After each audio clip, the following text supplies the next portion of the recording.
We are activating your unique self-discovery one show at a time.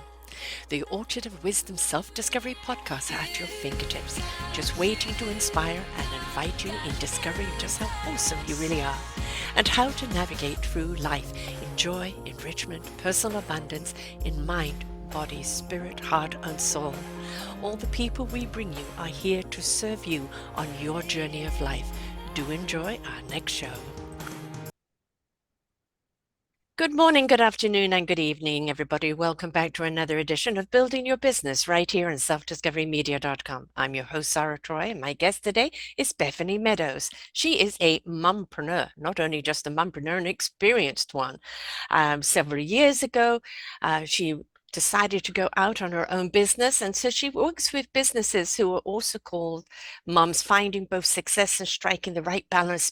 It can be challenging in life. And so she helps bring about that balance. In this episode, we're going to dive into the insights of an experienced mompreneur, find out the secret she uses to find success without compromising her focus on her family. That is always the biggest thing when you are a mompreneur. How do you balance the two careers? Because being a mom is also a career. She's been a mompreneur for almost 20 years and understands firsthand about the juggle of running a business and raising a family. In 2008, after going through a divorce and wanting to continue homeschooling her 5 children, starting your own business seemed like the answer. Wouldn't be too many other people, love. Using her previous experience as a corporate marketing executive, Bethany found Vertical Solutions Media, a full-service brand marketing agency that helps businesses grow and succeed. And in her first book, Getting a Grip, Build a Custom Parenting Plan That Actually Works, was published in 2017. And Getting a Grip, Bethany shares her insights and intentional parenting objectives and creating framework for meeting for them.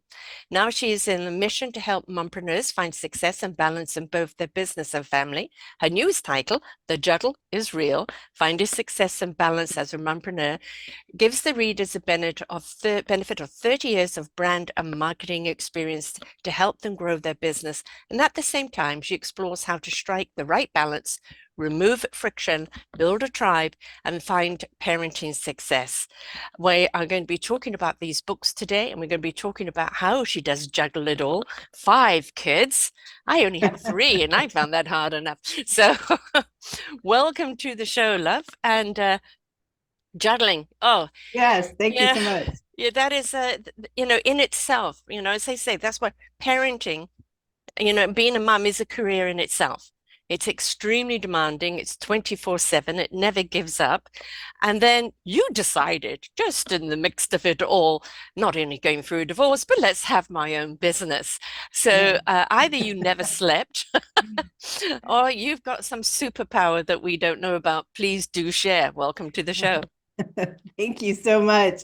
Yeah, I would say back then in 2008, when I started that business and I was homeschooling 5 children, it was a long day. I'm not going to lie. There was a lot in there. And I had a lot of people around me saying, why don't you just put them in school? Why don't you, get a real job? Yeah.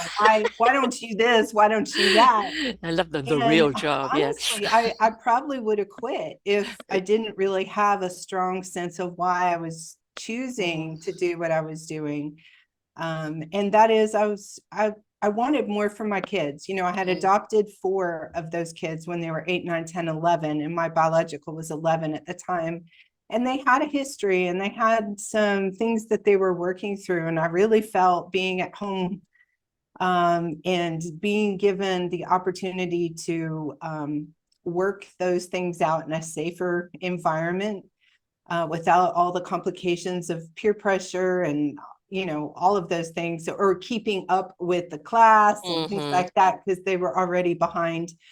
I just felt that that was best for them and that they were going to be most successful if I did it this way. And I knew it was not the easiest way, but it was the best way for my family. And so I had to speak to those naysayers and just say, I have my reasons, and this is how it's going to happen. When we know our why, we then discover our how. That's You know, right. the one who and all of that comes into place. But we've got to understand what our why is. And your why is I want to give these children the best chance because four of them haven't had that best chance so far, That's right. right?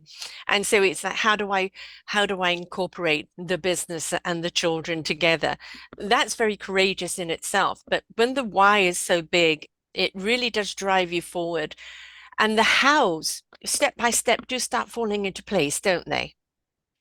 Yes, and that is so true. And over time, of course, my youngest is 29, and she'll be 30 this year. So it's been a few years, since Mm, my why was to, yeah. to help get them through school and have the best chance. So your why over time can evolve and Mm, change. And well, what's important is not what the why is that what your why is. yes. Because if you don't, when things don't go well, when things don't go as you expect them to go, it's too easy to quit. It's too easy Yeah. to say, why am I doing this anyway? Hmm.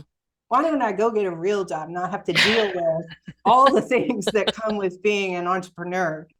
um and so just now my why is about freedom, and my Mm, why is about flexibility, and hey, if the daycare closes because of a bad weather, I could watch one of my grandchildren for the yes. day because I have that flexibility. And my husband and I, he works remote, and I have that flexibility to work remote as well. And so we can go to the beach for a month every year, Yeah. So Yeah. my why now is very different, and it is more of a season for me Mm, versus back then when it was a season for my children. Um, and so things change. And I think that's why we have to be very intentional every year yeah. to really sit and say, okay, has my why changed? What is Yes. my why? Write it down. Right. Exactly. But, going back to the why and the naysayers, when you do have your why, it doesn't matter what the naysayers say. That's You right. know your why. You know why you're doing it. If they don't get it, that's their issue, not yours. Right? Right. And Because as women, we're people pleasers, right? oh And God, so yes. when people say things like, why aren't you doing this, or why are you doing that? It can make us doubt Mm, ourselves, hmm. right? We can feel insecure about the decision we just made. And so that's why it's important to have in advance that Yeah. confidence in Hmm. why we're making that choice, so that people don't knock us, off course. But I mean, you were going through a divorce. You had five children. You were deciding to start your own career. You had your why, your reason for doing it, but you were in a time of insecurity emotionally yourself. So, Right. when we do decide to go and do these things, it's because there's a change needed in our lives. We're wanting Right. to take a different direction because the direction we're in right now isn't working for us. But it's actually our most vulnerable time. And in that vulnerability comes insecurity. And of course, the naysayers and the people that want to tell you you're doing everything wrong are the Right. loudest. So, how do people kind of shut out that voice and listen to that inner voice and say, even though I'm not quite sure what steps I'm taking, I know I'm going in the right direction? Right. I remember back to those times when I was going through all that I was going through. For me, the purpose is what gave me Mm, the focus to get up in the morning, right? I knew I had something bigger than myself that I was trying to accomplish. I think we find ourselves in this place of, why am I bothering, or mm, being depressed because yeah. things aren't going as we thought, we've lost sight of purpose in what we're doing. Entrepreneurs are the most passionate people on the Mm. planet. They, even if to us, like me, maybe it's they make the plastic thing on the end of the shoelace, but for some reason, for that person, that is the most passionate thing that they Yes. have, right? Yes.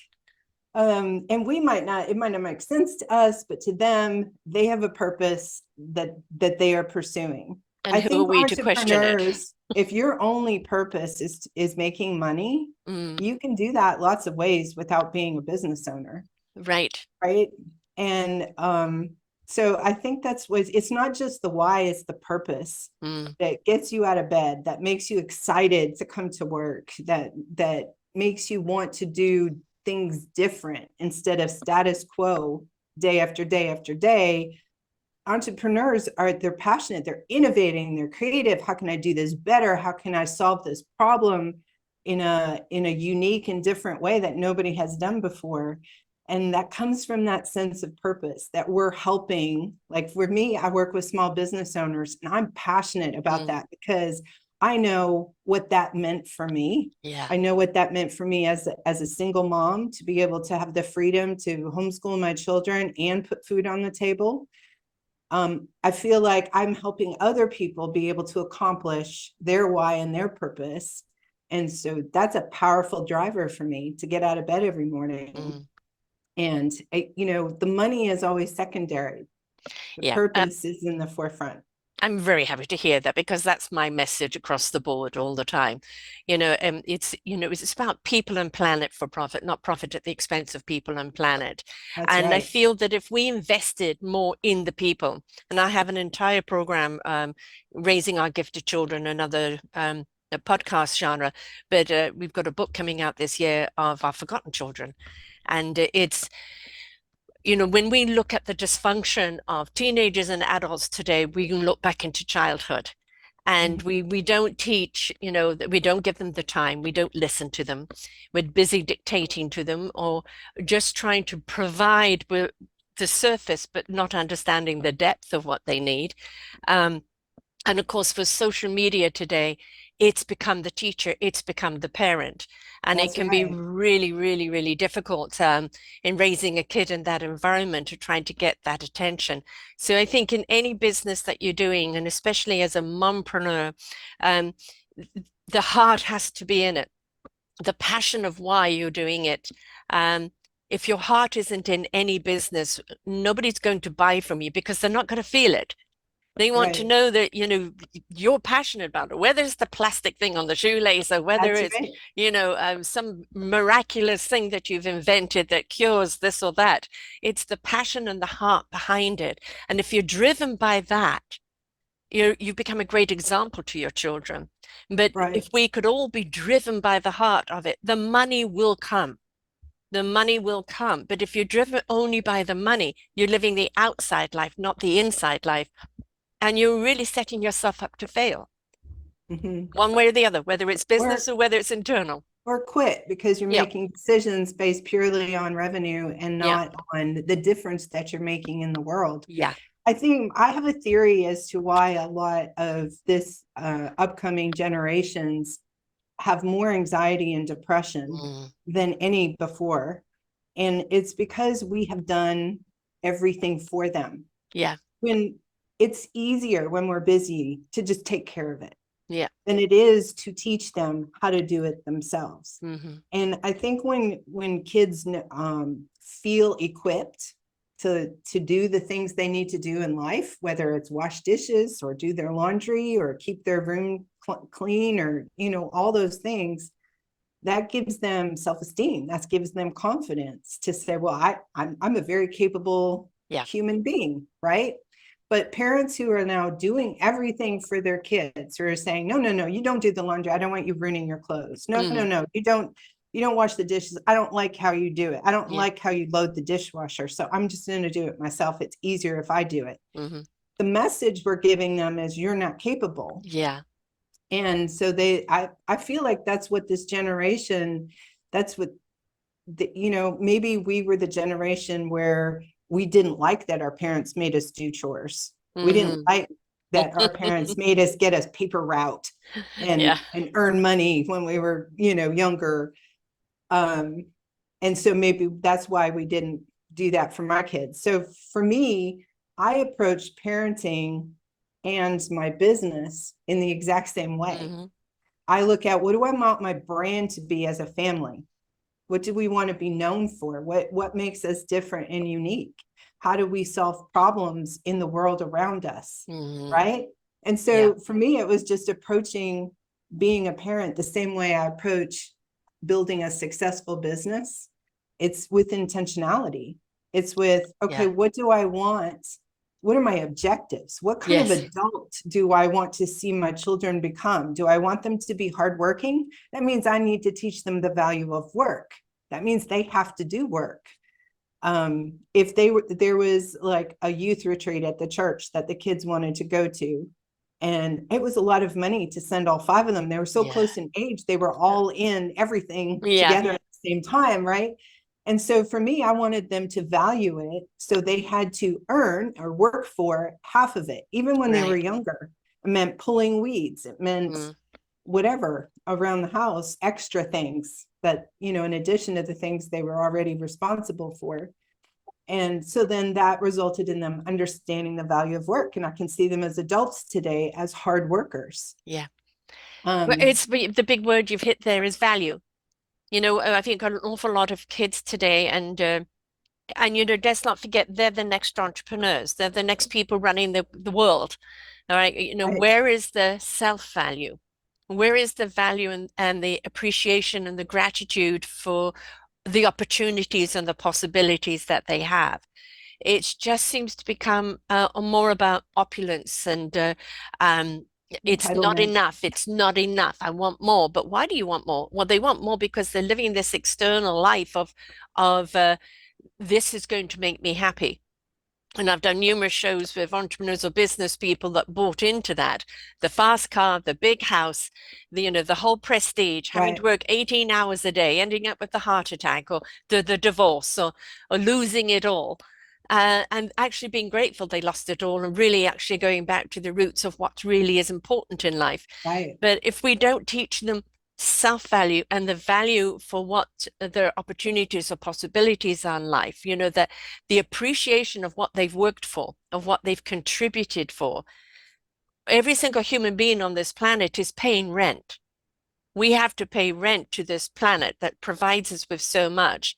And if we think that we're entitled, which I think a lot of the young generation today, and that comes through the social media, we're entitled. Why are you entitled? Right? mm-hmm, Every child is entitled to be loved and to be cherished. But at the same time, the principles of living and how we live and the code and the conduct needs to be taught in our children so they do value life. And right, that goes in our approach to business. As you said, the way you raised your children, same principles in business. And I see, people say, well, you could have a different face for business. No, you're wearing a different hat according to what your business is, but yes, I your like that. face must always be authentic as to who you are. I want to know and go out for dinner with you, and you're the same person I'm doing business with because That's the right. core of you is there. You may put on a different hat for different situations, but who you are. And I think people are chasing a facade all the time of what success is. And it's leaving them empty and also in business making them fail. Right. Yes, I agree totally.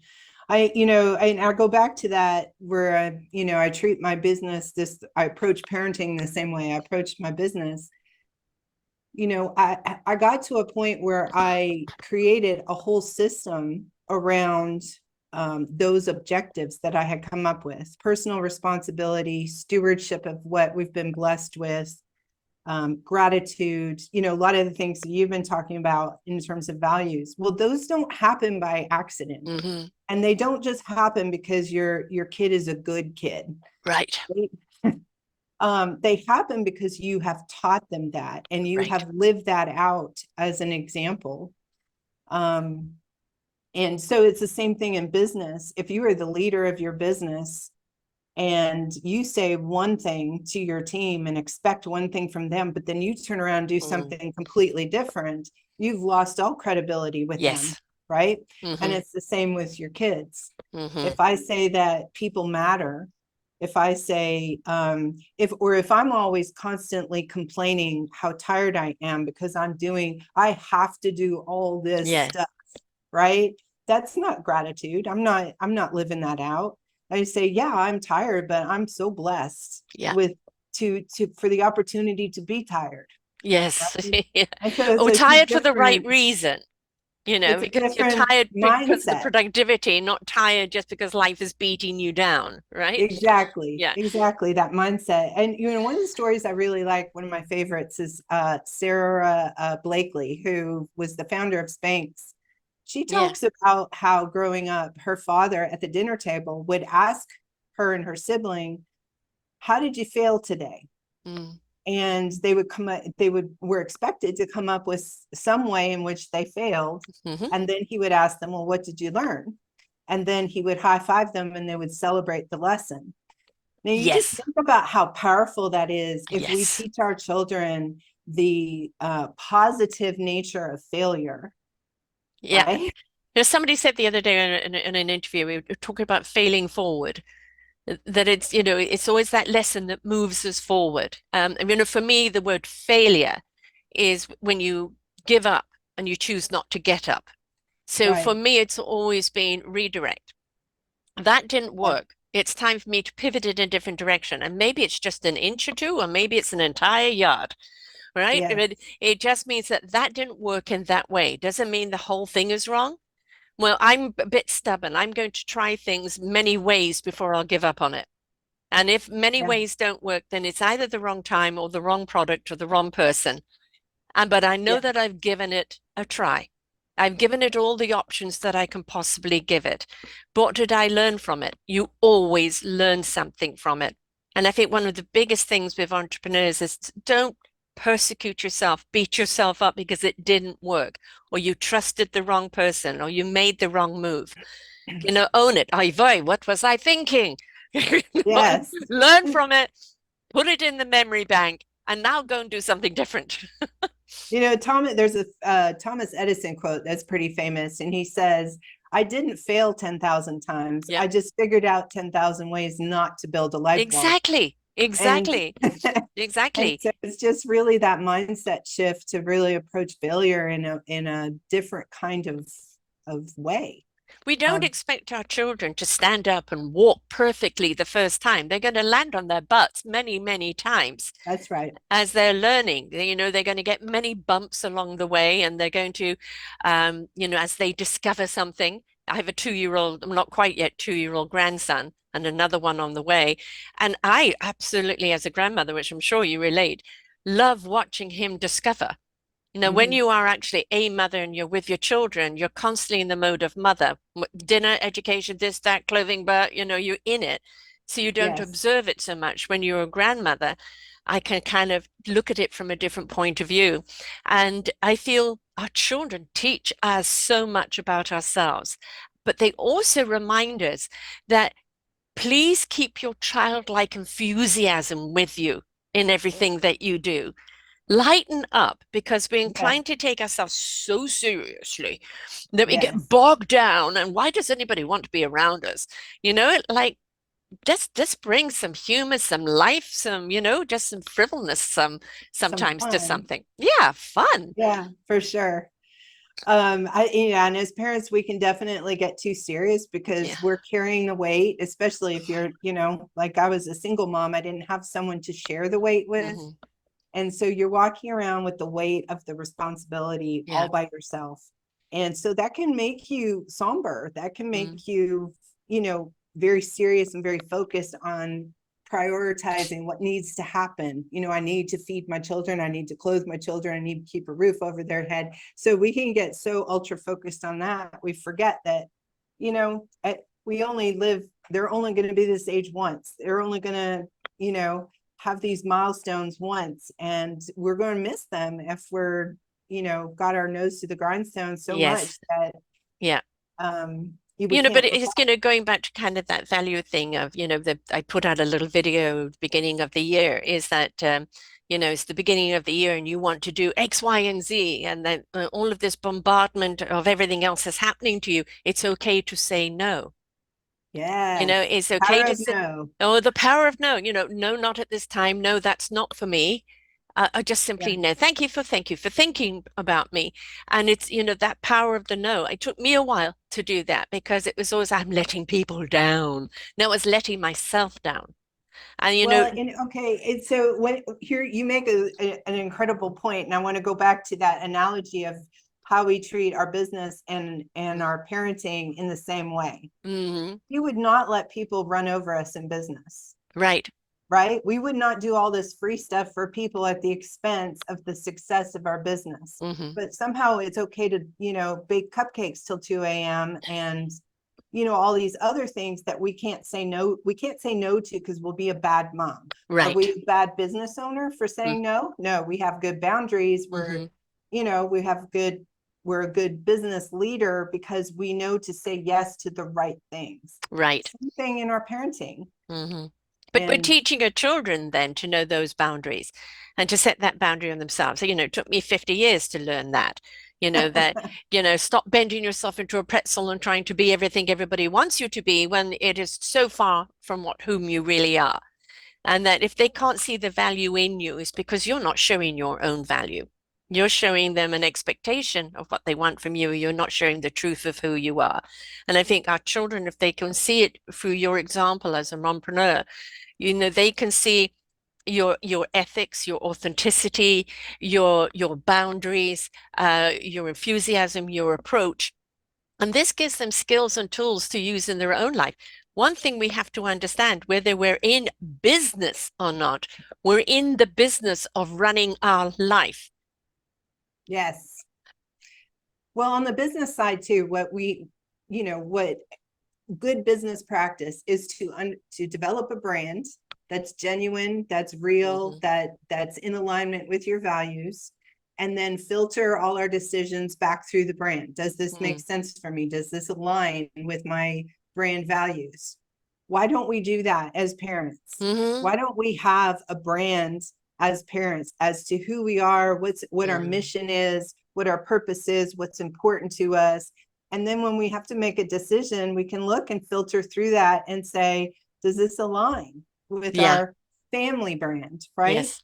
Yes. And The again, I balancing. love the parallel between the two. Yes, because a mompreneur is a mother and an entrepreneur, and that's why they're mompreneurs. And how you approach your business and how you approach raising your children, who you are as representation of yourself. And I think the other gift you can give to yourself and to your children is that it's also okay to be vulnerable. It's okay to have those moments where you just can't cope, or you need a hug, or you need someone else to step up and Yes. be the strength. I went through that when my kids were older, when I went through a divorce, because I kind of waited until my kids were a bit older before I went down that route. Although they're the ones that told me to get a divorce. They said, it's enough is enough, time for a divorce. Um, Right. and I said, I'm waiting for my youngest to finish school. She said, heck with that. So it was permission from the kids. But it was always like, I've got to be the strength. And Yeah. consequently, actually, just due to the whole experience, I developed an illness due to just the stress of it all, and kind of became ill with it. And my kids then kind of stepped up and felt that they had to be my strength, and then I felt guilty for them having to be my strength. Right. And nowadays it's like you would think I'm the grandkid. Sometimes it's, I'm everybody's mum, listen to her, and other times it's like I'm the little toddler that they've got to look after. It all depends on what frame of mind they're in. But we have to also be careful. We can be vulnerable. We can say, I need your help. I'm just having a really bad day, or this is something's happened that I'm just really feeling bad right now. I'm not asking you to take over, but I am asking you to step up and be my strength right now. And I think that's really, really important, both for ourselves and also for our children, or even for the people that we're working with. I can't do this right now. Please, can you step up? Yes. Yes. I was raised by very strong, capable parents who never showed weakness. Hmm. And so I kind of adopted that Hmm. persona for myself. And it took me a long time to be able to feel okay crying in front of my Hmm. kids, or even saying, I'm not okay today. Yeah. I would try and hide that and protect You can't them, hide from the kids. They right? know. They know. They They just don't know do. what to do with it until you They give just them worry permission. more when you're Yes, hiding it than if you put it exactly. out there. Yeah. Yes. Yeah. Um, but I think that's hard for all of us. And I think mom shame is real, Oh, yeah. and it's self-inflicted most of the time. Hmm. There are always people who are like, throw it in our direction. Yeah. But I do think most of the time it's self-inflicted because we have set such high expectations for ourselves. And when Yeah. we don't meet them, then we feel, I'm a bad mom. I could Yeah. have done better, or, you know, um, Yes, no, I 100% relate to that because, the thing is, um, whatever you're going through in life, and we go through different stages. This is why we have different chapters in our life, in our book of life, right? And we go through a chapter, and however strong we think we were at the time, to a kid, there is always something that they're perceiving that you didn't perceive. And then later on, they tell you, and you go, "Oh God, well, I feel so bad now." And then mum shame. Why wasn't I there for them? Why was I so selfish and all of that? And you go through that. But it's also something for them to learn that we're human too. We're mhm. vulnerable too. We're still going through transitions in our life, be it in our business or in our lifetime. Um, it's important for them to know that what is perfection? We have perfect moments in life. Oh, that was perfect. Oh, that was just wonderful.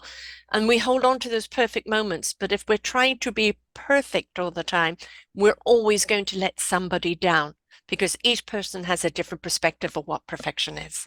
Yeah, yeah, for sure. And the one thing that I've been trying to perfect that I haven't yet accomplished is a family photo where everybody's eyes are open and Yes. everybody's wearing shoes. I mean, I know.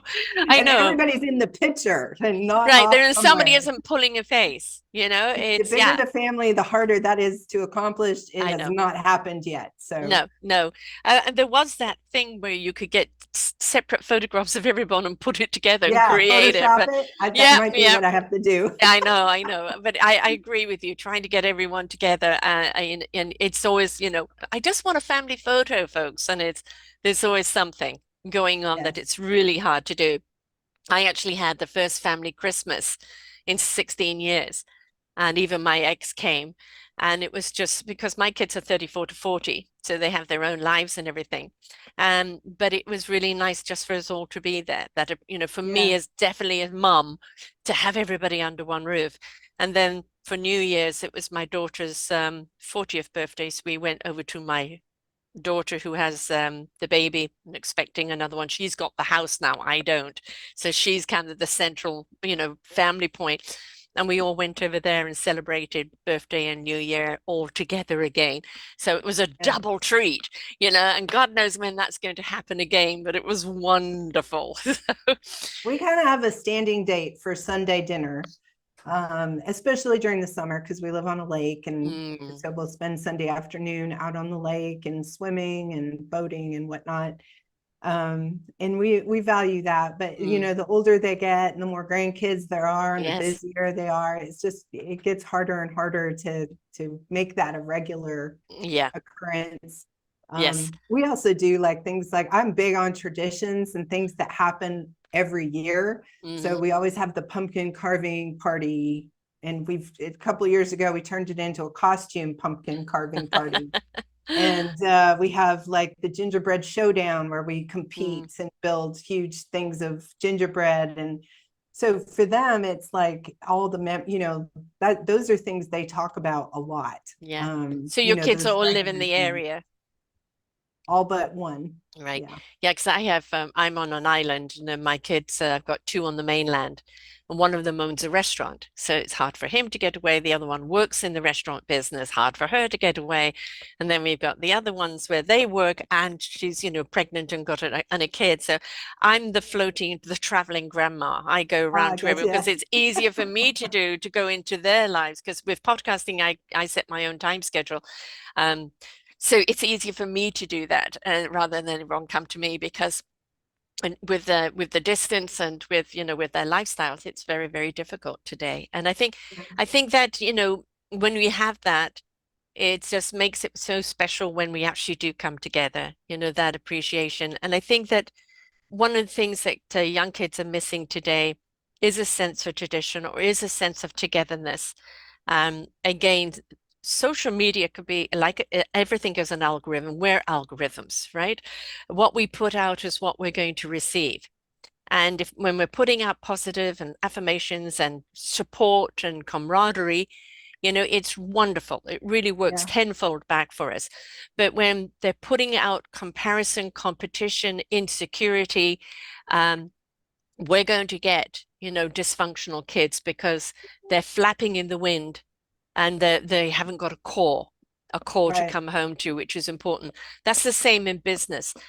You may want to advance out or try something new. You've got new clientele, but if your foundation is not strong, you're not going to be able to serve those customers without toppling over unless the foundation and the core is strong.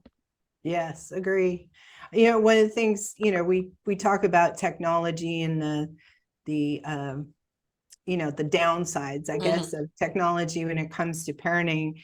But one of the things that we do is we have a group me with Hmm. all the kids Yeah, and, I have one too. are Mama's in the group. group me. And it's a daily Yeah. scare. I mean, so Yes. like my daughter woke up, one of my daughters woke up yesterday and she had some sort of allergic reaction. Her lips had swollen up really big. And so she took a picture of her lips and put them on the group me and said, "What's happening to my lips?" So it's a great Botox. way. Yeah, it's kind of a great way that we can all like Yeah. stay in contact on Yes. a regular daily basis, even though they have their own lives and Yeah, their own no, we places do that they that as live. well. And I've got a daughter that's in Mexico right now, and she's been sharing the pictures and anything that we share, it goes there, and that goes for, their extended, my son's girlfriend, my daughter's boyfriend, my other daughter's husband. It's a family thing, so it's called Mama's Group, and everything gets shared on there, and it's a way of keeping that connection open, which is important. And I think again the parallel with business is a lot of people use social media just for posting, just for advertising. And I believe that your best clientele is when you are interacting. And then if you look at your social media as interaction, as inspirational begets invitation. And when you say something inspiring or somebody says something inspiring and you're invited to respond, not react, respond and interact. That I think is how you build your tribe, your business people, because Right, there are trillions of other people doing your work. How do you stand out? And it's not the right, bigger and the better and the shinier the deal. It's how much do they relate to you? How much do they connect with you? How much do they believe you and want to work with you? And then it's looking at what you've got. right. And I think it's about demonstrating value. We talked about Yeah. value before, and in how you solve your customers' problems. But there's also something that happens when you give things of value away for free. If I do videos and I teach you how to do something that fundamentally changes your business, that you go, wow, that was of value. And then I ask you for something. Take this poll, Mm, download this free workbook or whatever. If I ask you for something, you feel like you need to reciprocate because I mm, have given you so much value. mm-hmm. And so that's part of that give and take relationship that you can develop using social media. Yeah. Yes. Um, Marketing today has changed its face completely, Oh, yes. right? And it has become more social media in the marketing, which again is it isn't about blasting out. I have one Facebook thing which and Twitter where all my shows go out. And that is where you can find them. I have another one where it's more interactive and another one that's more this and that. Each one of them have their own different type of purpose. But it is about, I think as a human race, we don't allow ourselves enough time to digest what we're seeing. We've become headliners. And if you haven't got their attention in 2 seconds, you've lost it. Well, if we can only be engaged in the first 2 seconds, we're not giving something enough time to look at the content. They're only the shiny bubble at the top and not looking at what the content means to us, not reading something through, not really understanding the impact that it can have. Shame on us. Mm-hmm. Well, the biggest or the most powerful thing we can have on social media is raving fans. Mm-hmm. And raving fans don't happen by what we post on Mm-hmm. social media. Raving fans happen by what our customers experience. Yes. And so, I talk about and I teach about creating touch point maps where we look at the customer journey and we identify areas that we make an impression on that customer and figure out how we can wow, surprise, and delight them in those touch points. Right. And if we can go touch point to touch point to touch point and elevate the customer experience beyond anything they've ever had Mm. at a competitor, they're going to get on social media and they're going to do our job Yes. of Yes. telling others. And it's so much more credible than any slick ad campaign that we can come up with. Right. What I Treating your call the picket customer, fence, right? yes. Yeah.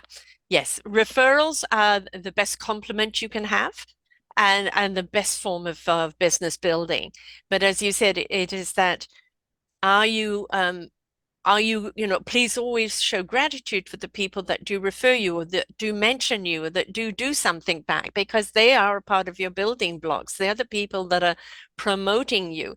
And again, I spend at least an hour a day just all on the social medias, interacting, following through. And that is part of my business daily practice.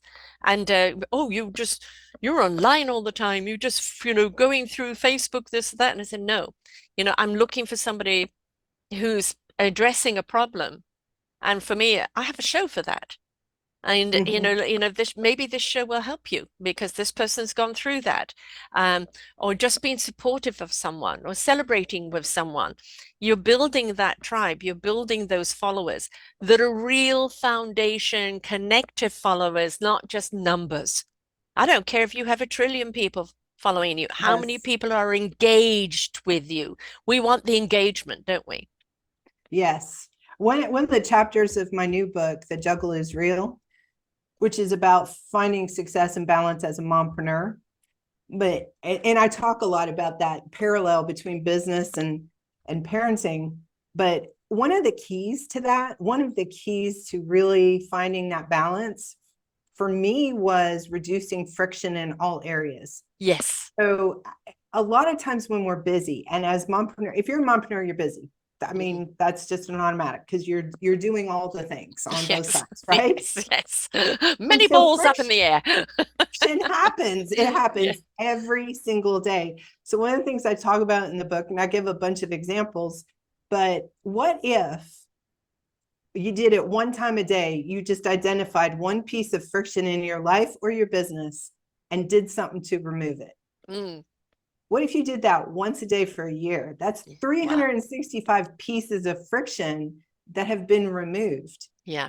A lot of times people ask me, well, how did you do that? I was super intentional about it. Mm. If my kid, like, I'll give you an example. Like my kids, when I first adopted the four, right? So I went from 1 to 5 overnight. I had never had to deal with people vying for shotgun before. Like now, when we went anywhere, there was a big fight who was going to sit in the front seat. Right. No, you did it last time. There was just Yes. all this arguing. So they got assigned seats and there Mm. was never an argument again.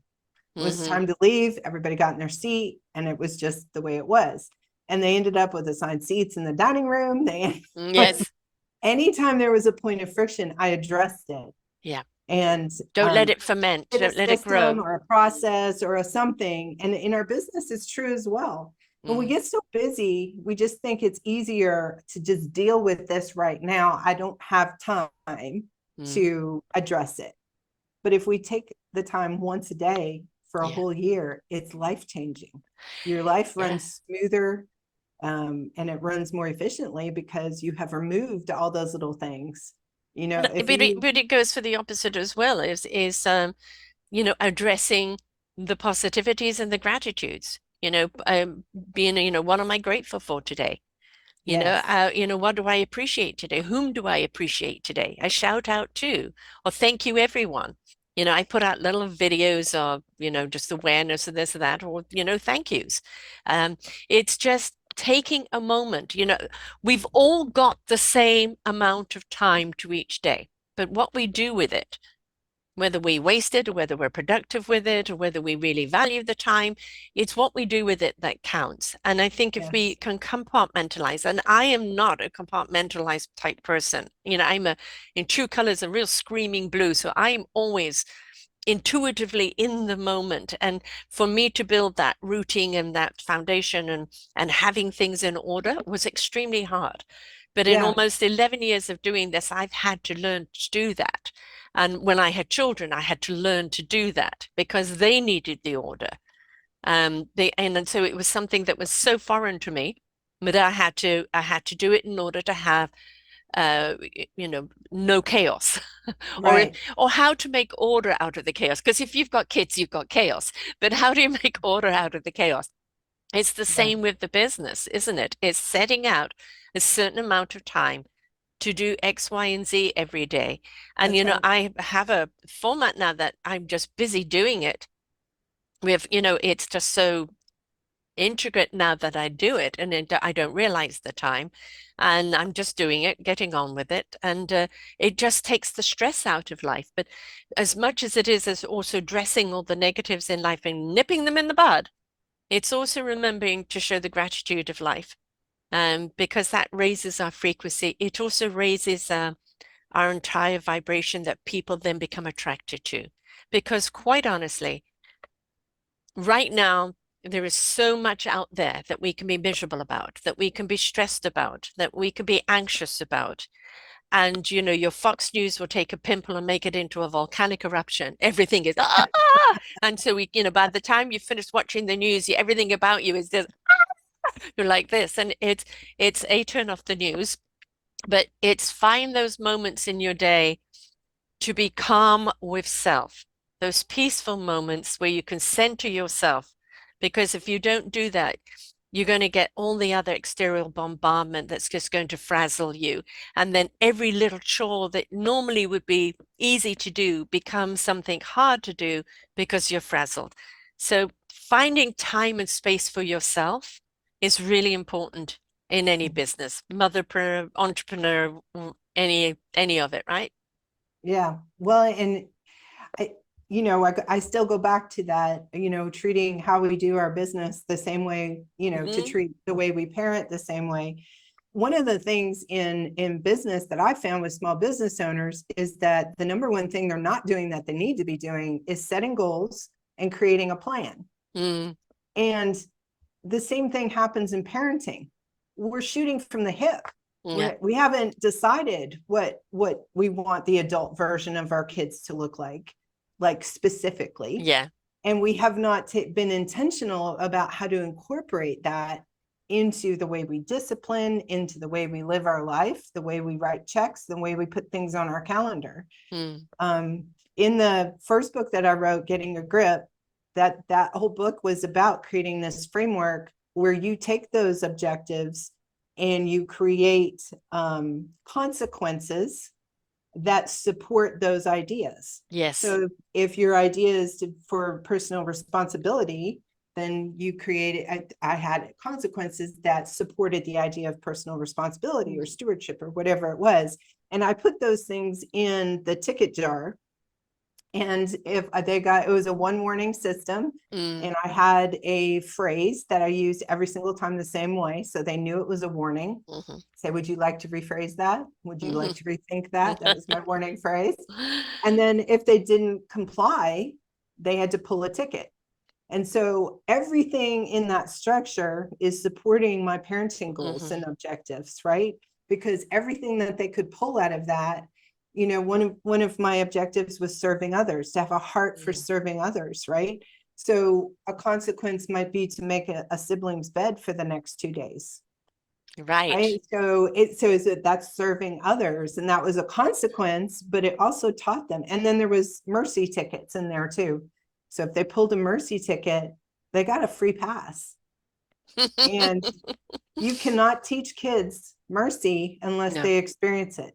right. And so and so then I could have that conversation to say, maybe we should give, so and so from out, the friend down the street that they're upset with, maybe we need to give him some mercy. Hmm. And they understood what that meant. Right.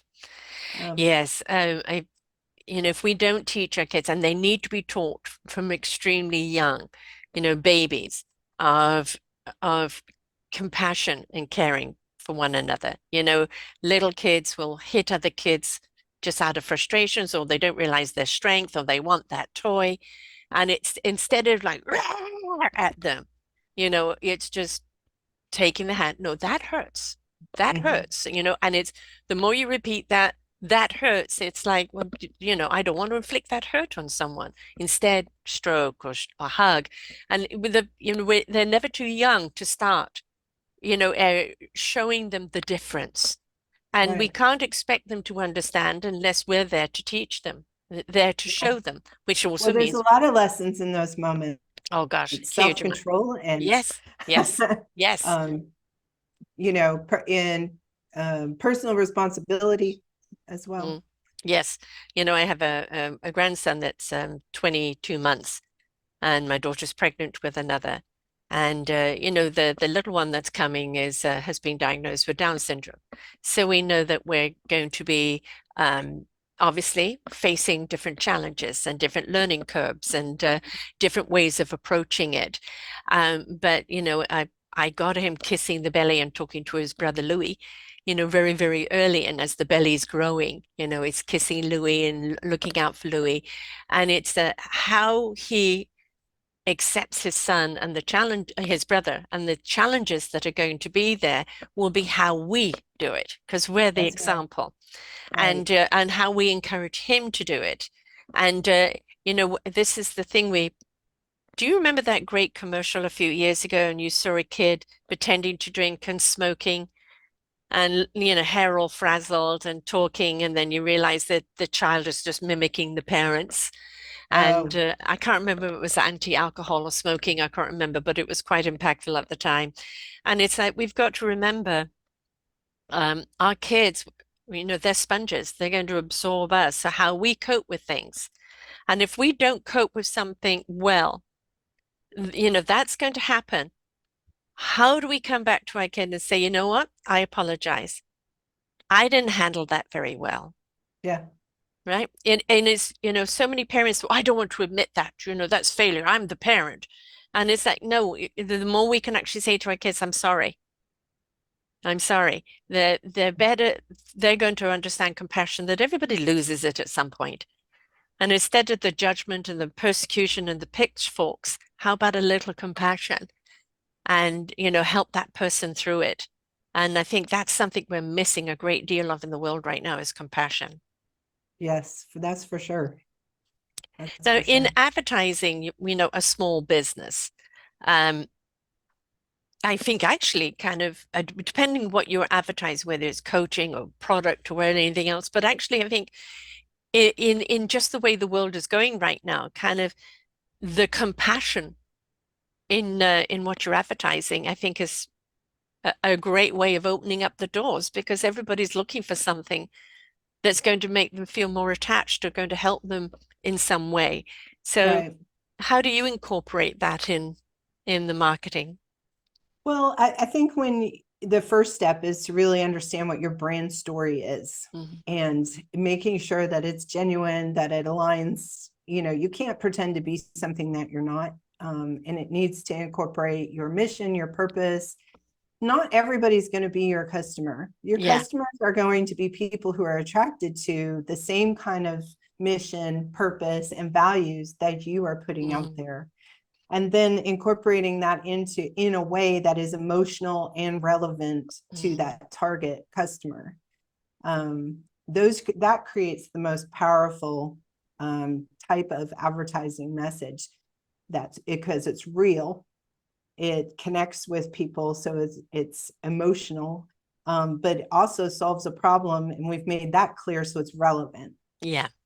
So if you can do those three things, you've got a really powerful ad. And the thing is you may have somebody that would like to be your customer down the road. It's the wrong time. But if they've connected with you, because everything's about relationships, isn't it? Right. If they feel there's a connection, a kind of a relationship there, and they're not buying what you're selling because they don't need it or it's just not for them, but they like you, referral, picket fence again. They're going to tell people about you, Yeah. right? And that's one of the best forms of advertising you can have. It really is. It really is. So, I mean, they call it social proof nowadays. But, and again, you can't fake that. No.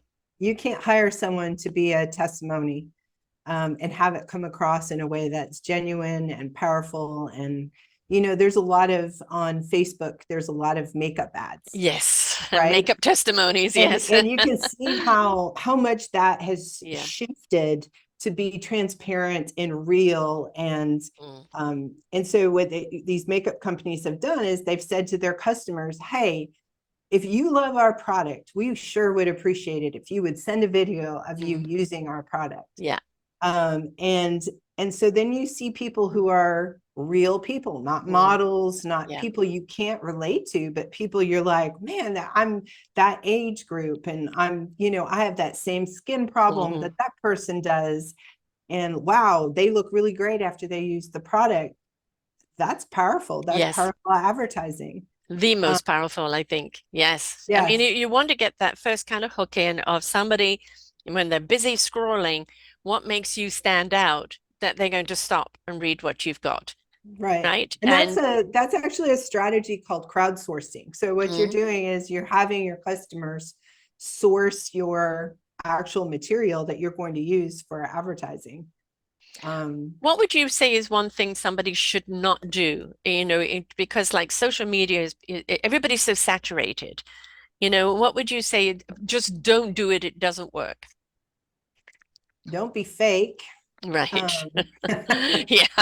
don't think that everybody is your customer. They're Right. not. Hmm. Understand who your niche is and speak to them. There's millions of people on Facebook. You Hmm. don't have enough money to Right. advertise to millions of people, especially those less likely to purchase from you. I was doing a workshop one time at a local library for business owners. There was about 110 business owners in the room. I asked for a volunteer. A lady in the front raises her hand, and I asked her who was her customer. I said, who's your customer? She goes, everybody. Hmm. I said, what do you do? She goes, I make handcrafted organic soap. Hmm.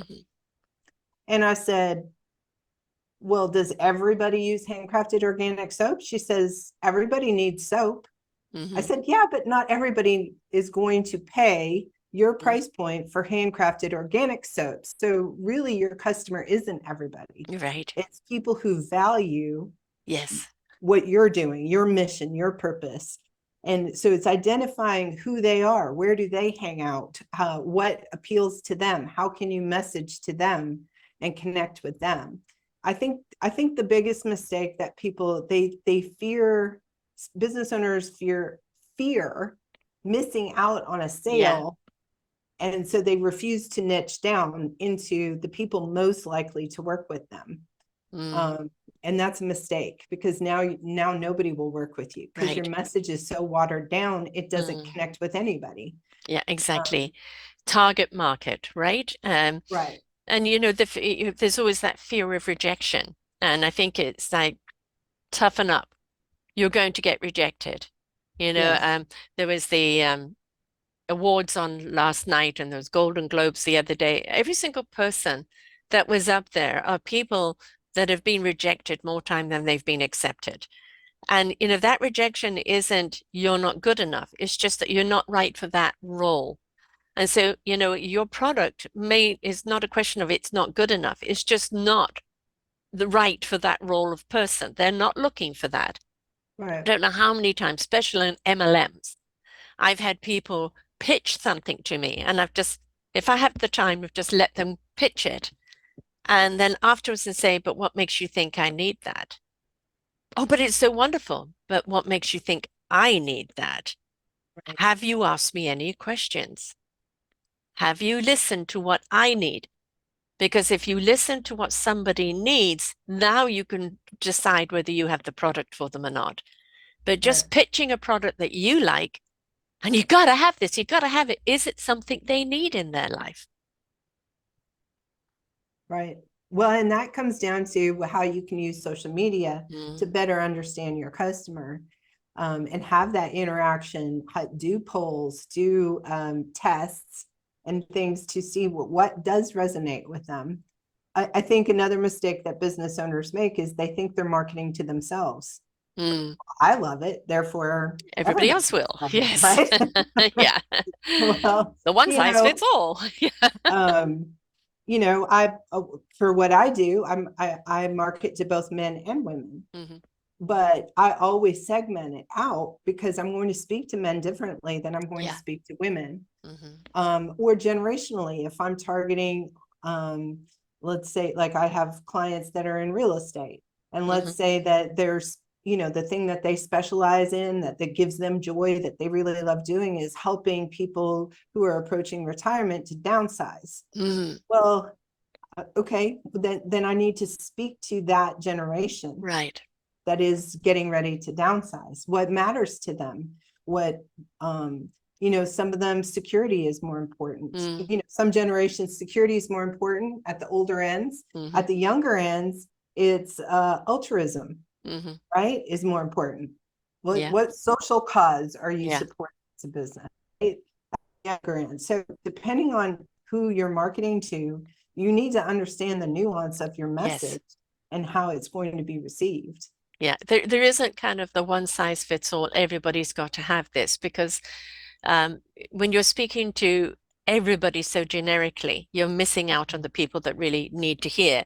So I think, and that goes back to the personalization, of taking a little time every day on your social medias of the testimonies or the stories behind it, or, um, even having a success story that you share.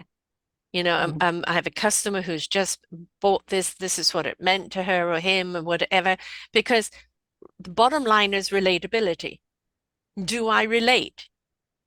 Right? If I don't relate to it, why am I going to want to have any form of business to do with it? It's like, is it something I need to, or am I looking at it and going, that's really great. I don't need that, but so-and-so does, Mhm. right? So now I'm going to Well, refer stories are so powerful. very, And learning how to tell our customer story and learning how to tell our story is so critical. Or even just telling stories in general on social media, people will listen if you're telling them a story because they're being entertained. But at the same time, you're using that story to educate them on whatever, a product, a service, or an idea. yeah, So getting good at storytelling is important for business owners. We do a lot of courses and workshops in that area because it's not everybody's thing. no, Business owners, they start their business and then maybe they're an accountant or a chiropractor or a mom and pop retail store, right? They never started their business thinking that they're going into marketing, no, no, right? But every business owner is in marketing. yeah, And the good news is it's not a personality trait, it is a mm, skill, and yes, everybody can learn it. hmm, Um, they just got to put the time in to learn the skills and build on their skills. Learn the basics, build a foundation, and then build on that. and as said, setting the time aside that it is part of your business to do it. Right, Right? right, And then in business today, it's not something that, you're just going to do once a month. It's pretty well you're doing every day, right? right. We Especially if you're call it using the the social media. lifestyle of learning. Yeah. And it just needs to be part of you. Hmm. You can't say, well, I need to learn this and then I'm done. Yeah. You need to learn every day. Yes. I used to listen to Adjust. music in the car. Now all I listen to is podcasts because I'm in the process of learning and Yeah. learning from others and getting ideas and continuing to innovate and be able to serve my customers better. Yeah. And everybody should be in that lifestyle mode of Yeah, because storytelling. that's how we learn. I do what I do because we learn from other people's experiences. Um, Yes, and it's not about preaching to people, it's about sharing. And again, yes. inspiration begets invitation. People have book clubs that discuss a book. I say have a podcast club. Everybody listen to the podcast, come together. What did each one of you learn from it? You will find that there will probably be 5 or 6 different perspectives, five or Oh, I six love different that lessons in idea. it. All right. And in that, you learn so much more because there's always something in a podcast that becomes an aha, and then you're kind of in the aha. Right Yeah, now, I and love if you're that. sharing with other people, now it's like it's beginning to see the rounded picture of seeing things so much more, and it opens up. But back to the camaraderie, the community of even if you are a solopreneur, you still need other people. Whether that you're outsourcing this, that, etc., you need your tribe around you, people you can trust and count on, that you can be there for, vice versa. And Yes. I wear all the hats in my business, and I know that sometimes my neck gets rather wobbly. And it's the management of time. Again, something I've had to learn because I wasn't always, as a free spirit, so it was hard Yeah. to hone in on. But then the more you do the things, the more they just become a part of your lifestyle, a part of your pattern, a part of your building blocks. And it's no longer a chore. It is something that, is just, okay, I know how to do it. And more you become efficient at doing it. And it takes, shorter period of time. So if it's, oh, I don't know how to do that. Oh, I can't put myself out there. It's a bit by bit, daily, and it grows Yes. and it just becomes a part of your life and a part of your thing. And then from there, you actually can stretch out and, oh, I could go a little further. I can do a little more. I can reach out a little better or present myself in a different way. It's just, I always say that first leap is the first step. Yes. The power of tribe. There's Mm. a um there's a picture going around, that rather viral picture now from the Golden Globes, where I think it was Michelle O Yes, on her very Jamie Lee first Curtis. time, and Jamie Lee Curtis was like, Yes, ah. yes, And I mean, we all need that. We need yes, those kind of cheerleaders. I yeah, mean, women can be catty. They can be yeah, backstabbing. We yeah. don't need those people We around don't. us. Yeah. What we need are people who are ready to elevate us, because, rising tides lift all boats, and that kind of Mm. mindset, um, when you have that around you, is very powerful. And I Yeah. remember back as an early days as a mompreneur, I was isolated. Mm-hmm. I just had my head down and was thought I was in survival mode. I didn't Mm. have time for socializing. You're right. But really what I needed was a mentor. I needed, Mm-hmm. women around me who had already done the journey, that could guide me and give me encouragement along the way.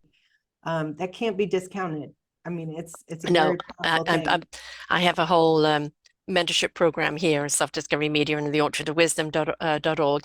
And it's people who share the why story that now you're sharing the mentors, what they're offering and how they're mentoring people.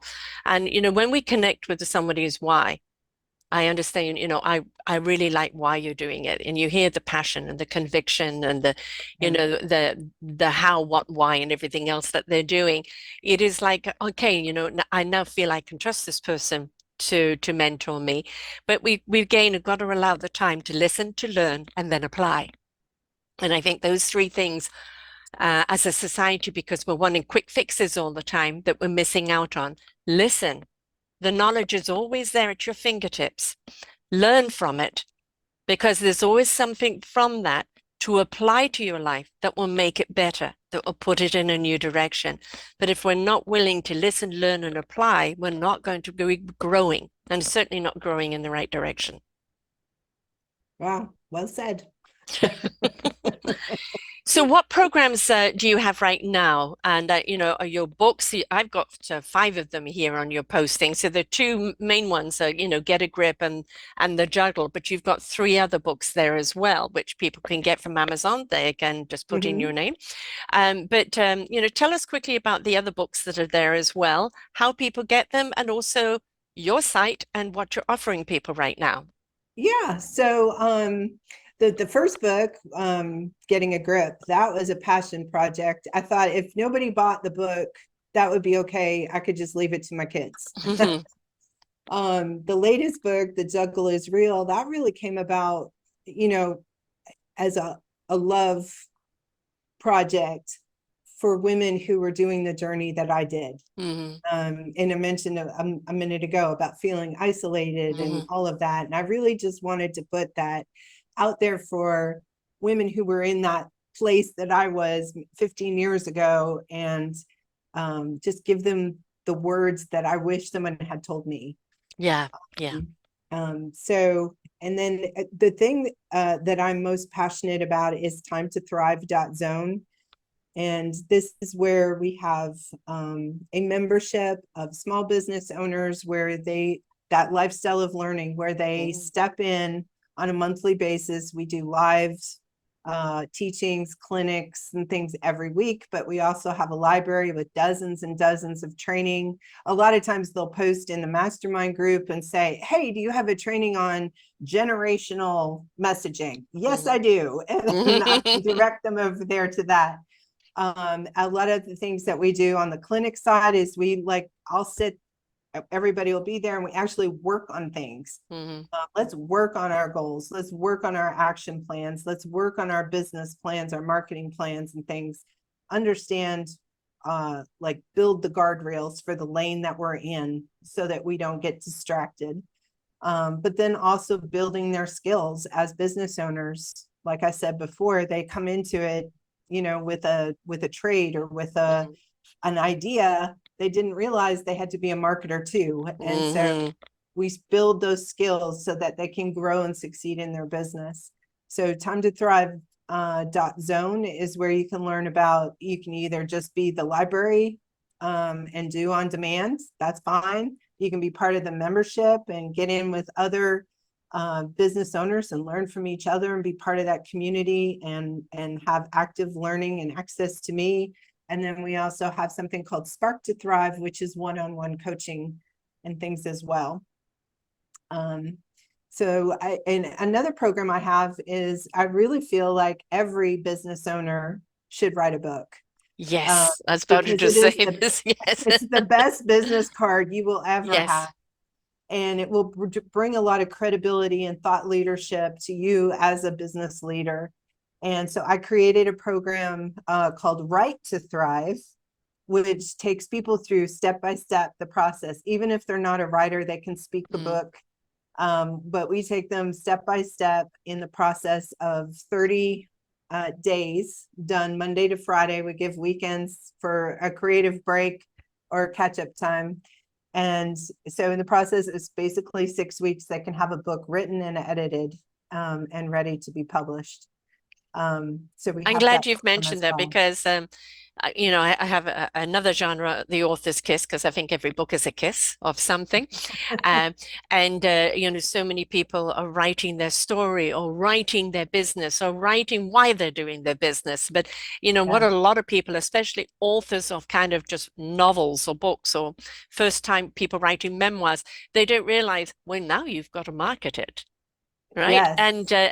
And what do you mean market it? And it's well, how do I do that? And that's a whole another program. And it's even if you've gone through a publisher, they're not going to market it for you. You still got to do the marketing. Yep. And so that is actually, having somebody who can address that is really important because it's for so many people, I don't know what to do now. I've got the book. What do I do? Yeah. Where and do we I have go? done for you services on that front as well. So we can teach you and you do it yourself, or we can do it for you as an agency. We can edit the book for you. We can, do all those things. We've been doing it for years. We publish magazines and things. So it's a natural extension for us. But it can become such a powerful thing for a business owner to have a book. Yes. Point people to something that they can learn about what how you solve their problem. There's a lot of people today that are doing collab books where, people in real estate, where each person is contributing a chapter, their niche, their marketing, their style. And then in reading, that book is something they give away. And it then becomes, I really feel like I relate to this person. I'm going to call them. Right. So, there's I've just written my memoir in the editing phase right now, only because people have asked me about my story. Because, I'm saying I'm sharing my story all the time up here, and I have my own genre as well. But it's, people want that book. And so it's, yes, it can be daunting writing about your memoir. Definitely. Yeah, it can be. There's a lot of things you learn about it. It's very cathartic. But it's for me, it's just putting it out there for the people that are asking for it. And people want to know. People do want to know. And I think they want to know who they're dealing with. They want to know what your story is. Is there any relation to what they're going through? Right. Um, do they feel you? Do they feel the authenticity? Are you being honest and open? Because let's face it, in the world of business today, we've had so much fake news, fake this, fake that. Everybody's looking for, are you genuine? Is Yeah. this really your truth? Can I really relate? Or is this just another flashy ad? And so that authenticity is something everybody's looking for. Yeah. I, you know, I think a lot of people have good intentions of writing a book. They either don't ever get around to starting it, or like me, it took 7 years to do my first one. And the reason is they don't have a process. Right. So they write and they kind of get all over the place, and there's not a framework. So the first 5 days of the Right to Thrive program, there's no writing. It's Mm, all structure. It's all setting it up. It's understanding your book idea, your book statement, and understanding what your title headers are going to be, understanding, creating the outline and doing all of that. And we have all the worksheets developed for them to go through that process. That is totally key mm, to being able to write a book that quickly. yeah. Because then when you sit down, you already know, Where you what going? where you're Yeah. going Yeah. and the flow and the Yeah. stories that you want to share and all the things, and that you can just let the creativity come out of you Hmm. and be in creative flow.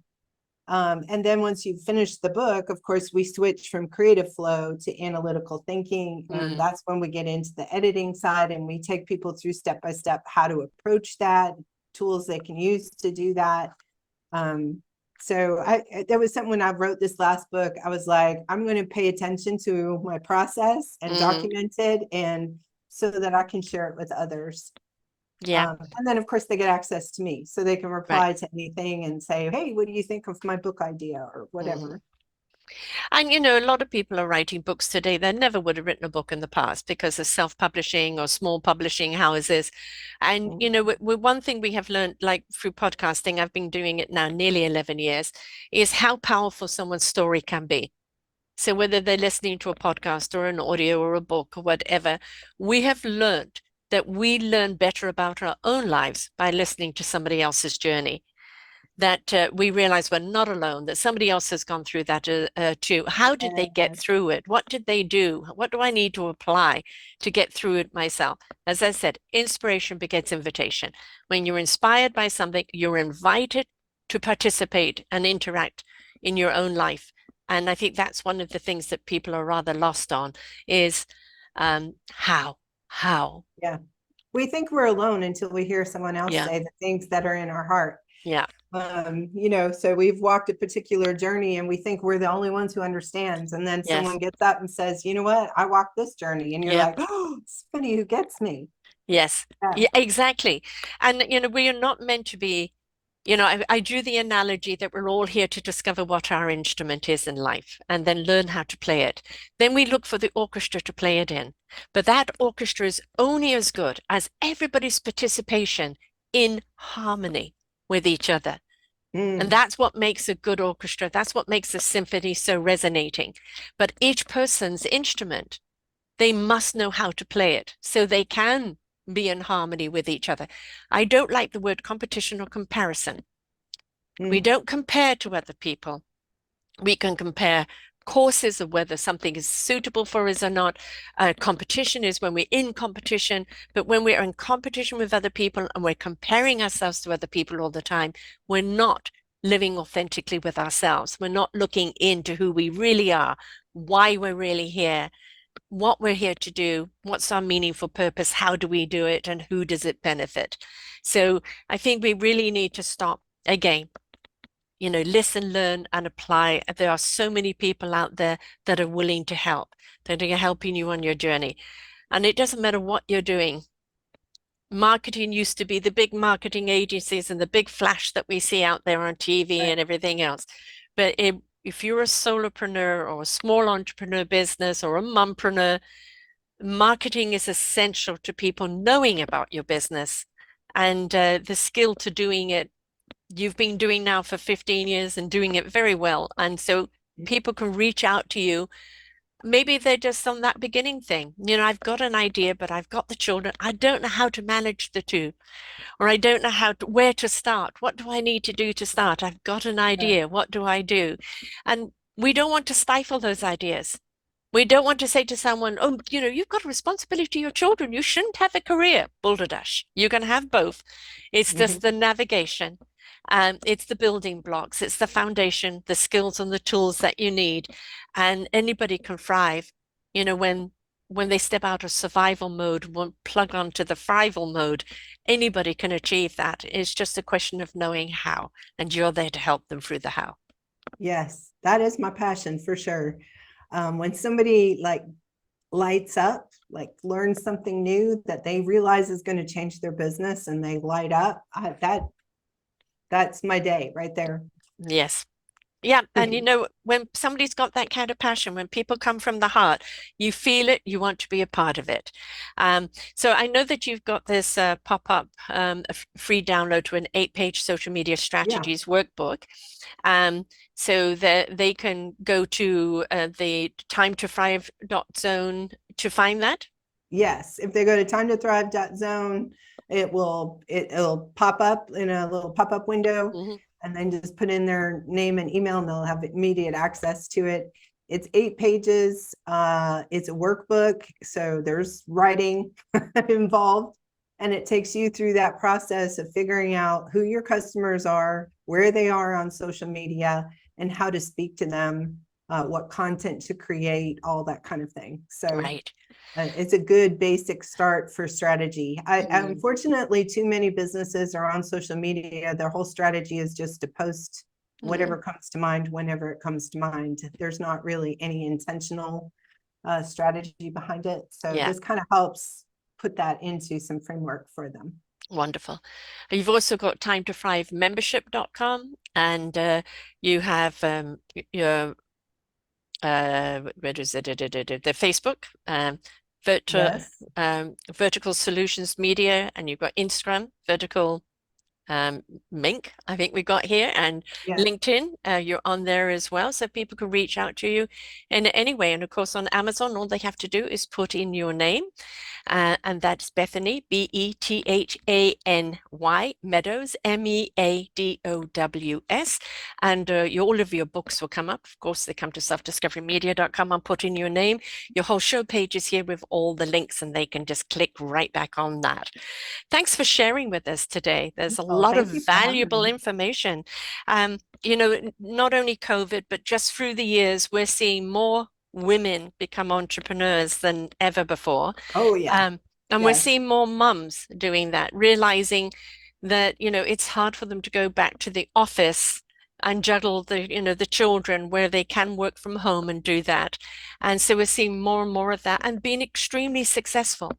But it's again the balancing act. How do you juggle it all? How do you foundate it so that it's secure, that it can take the tornadoes that are going to come now and again and thrive in those calmer days? So it's we encourage everybody, whether mompreneur or grandmapreneur, because we're Yes. seeing a lot of grandmas step up into that. Look out, Granapreneur right right? here. Yeah, exactly, me right here. Look after the children part time, That and might be my next book. right, great. There you go, grandmapreneur. Granapreneur. That's absolutely necessary because a lot of grandparents today are stepping up to help, especially with childcare being so hard to find and so expensive. So a lot of grandparents are stepping up to look after their grandchildren and running a small business at the same time. So it doesn't matter who you are, or a dadpreneur. A lot of dads have decided to work from home. There's a strategy, there's a technique, there's a foundation.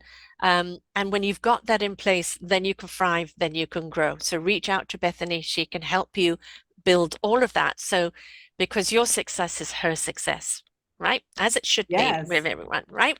Where we should be celebrating everyone's success. We need a lot more Jamie Curtises in the That's right. world. Thanks so much for sharing here today, Bethany. It's been great. Lots of wonderful information, and the fact that you're helping authors as well through that. Marketing, if you are in business, is an essential part of your business. a central part of who you are, whether you're putting out a Yes. book, whether you're running a business, whether you're promoting events for something else. Marketing is something that you need to know. And there is a strategy and a technique to it. Once you know it, then you can really thrive with it. So reach out to Bethany. Thanks so much, hon. Thank you. Until next time, folks, bye for now. We hope that you enjoyed the show. Find all of our shows on selfdiscoverymedia.com under podcasts or self-discovery-media/shows. And for all our current shows, go to What's New. We are supported by you, the audience. You'll see a nice big shiny blue button for one-time donations or follow us on Patreon and you will be able to support us there. We enjoy bringing you such wisdom. And the next show will be up in just a moment.